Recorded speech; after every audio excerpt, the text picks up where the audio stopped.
Bonjour à tous et à toutes, bienvenue sur The Spoke. Les amis, j'espère que vous allez bien.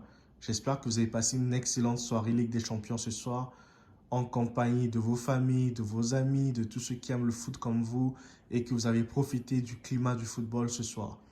Quant à moi, ma journée a été plutôt pas mal et ma soirée Ligue des Champions et ma journée Ligue des Champions se passent bien. Comme vous le savez, moi, les matchs ici se passent dans la journée pour moi, contrairement à vous autres les gars. Donc, c'est un peu ça. Qu'à cela ne tienne, j'ai l'immense plaisir en ce jour de vous retrouver en vue de faire un débriefing de la rencontre ayant opposé le Paris Saint-Germain au Borussia Dortmund. Les amis, tout d'abord, j'aimerais féliciter encore cette équipe parisienne d'avoir su s'imposer 2 buts à 0. Ce n'était pas un match qui était donné, hein. Ce n'était pas franchement un match facile pour eux, mais ils ont su se sortir du piège du BVB, c'est comme ça on appelle ça là, du BVB, en vue de s'imposer ce soir pour ce match qui était tant important pour eux, qui était tant grandiose, tant il y avait beaucoup à faire ce soir. Et tout le mérite va à cette équipe, hein, à cette grande équipe du Paris Saint-Germain ce soir qui a su martyriser son adversaire, qui a su être présente ce soir face à une grande équipe du Borussia Dortmund, même si Dortmund ce soir a été dominé dans l'ensemble du match. Il y a que, ils ont eu quelques fulgurances en fait pour pouvoir exister. Déjà en première mi-temps, la possession de balle était déjà de 80, je sais pas, 80-20%. C'était franchement une possession énorme. Un grand écart entre les deux parties en fait. Et franchement, cela montre que le football, franchement, il ne faut pas vendre la peau de l'os avant de l'avoir tué parce qu'avant ce match de poule là, tout le monde voyait déjà que le PSG là, allait être en difficulté ce soir contre Dortmund. Mais la réalité du terrain est autre que la réalité qu'on peut penser dans les quartiers ou bien voilà, en étant ensemble en fait. Donc c'est ça. Et franchement, Luis Enrique, il est en train de faire franchement de la magie, si je dois dire ça ainsi, hein.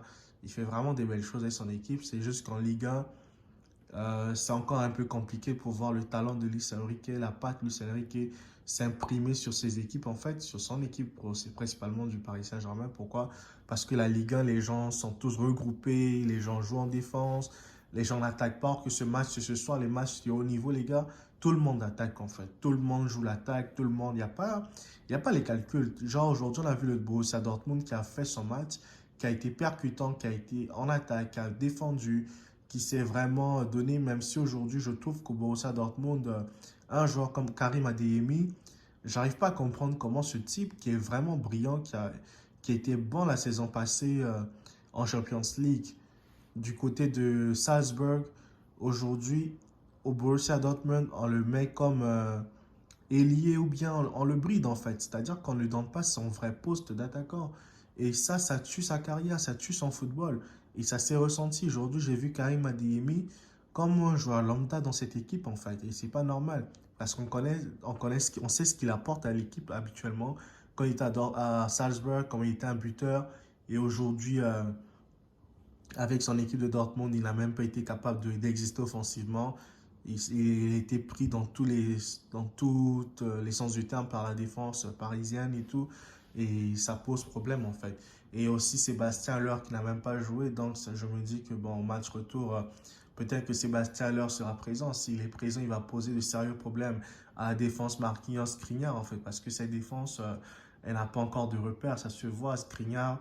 Il n'est pas encore imprimé de la défense. Marquinhos, ça fait déjà quelques temps qu'il est en dessous de son niveau. Et ça interpelle vraiment du côté des fans du PSG Saint-Germain, en fait. Et que dire de la performance de Kylian Mbappé ce soir? Je l'ai trouvé vraiment un temps dessous. Il n'a pas été un Mbappé des grands soirs. Il n'a pas été un Mbappé performant, vraiment efficace, buteur, même dans les hors-jeux qu'il avait. Il n'a même pas été capable de cadrer ne fût-ce que des tirs à part le penalty qu'il a marqué. Mais le reste du match, Mbappé l'a traversé comme une âme en peine, en fait. Et ça pose problème pour un grand joueur comme Mbappé, on ne sait pas. Et quand on voit son expression faciale, on avait comme l'impression que Mbappé ne voulait pas jouer cette rencontre. C'est comme s'il ne se voyait pas jouer le match. En tout cas, ça pousse à se poser des questions quand on voit l'expression faciale de Mbappé. Donc, c'est un peu ça. Donc, moi, je pourrais juste dire que cette équipe a été formidable. Ousmane Dembélé, il a fait un bon match, selon moi. Si je devrais le noter, je lui donnerais peut-être un 6 sur 5, hein. Parce que Dembélé, franchement, on sait que c'est un joueur qui n'a pas de stats, mais c'est un joueur qui est là pour percuter, apporter voilà, de la percussion dans un match et tout. Mais c'est pas un joueur qui est là pour les buts, c'est pas un joueur qui est là pour être décisif à chaque fois. Donc, on peut le comprendre en fait. Mais après, il peut faire une passe D. Mais si l'attaquant n'est pas capable de convertir cette passe D, c'est pas la faute à Dembélé là. C'est la faute à l'attaquant. C'est pas lui qui va pousser le ballon au fond du filet.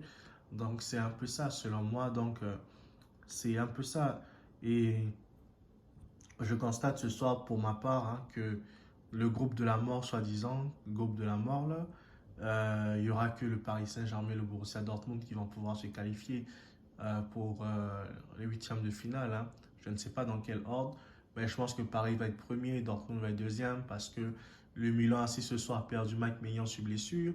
Donc, je ne sais pas, est-ce qu'ils vont tenir? Raphaël Leao qui a eu une balle de but, mais qui s'est pris, je ne sais pas pour quel dribbleur et qui a fini par perdre cette occasion de but. Donc, ça montre déjà que ce Milan AC, sans Ibrahimovic, c'est pas un Milan AC, vraiment des joueurs qui sont matures, des joueurs qui sont intelligents en fait. Parce que quand Leao a une action comme ça c'est un but ça. Mais Leao, il dribble, il va y redribble, il dribble, il va y redribble. Et quand le Paris Saint-Germain, ça va pas pardonner. Même Giroud contre le PSG va pas exister. Avec ce genre de choses qu'on voit là, c'est juste terrible à voir, quoi.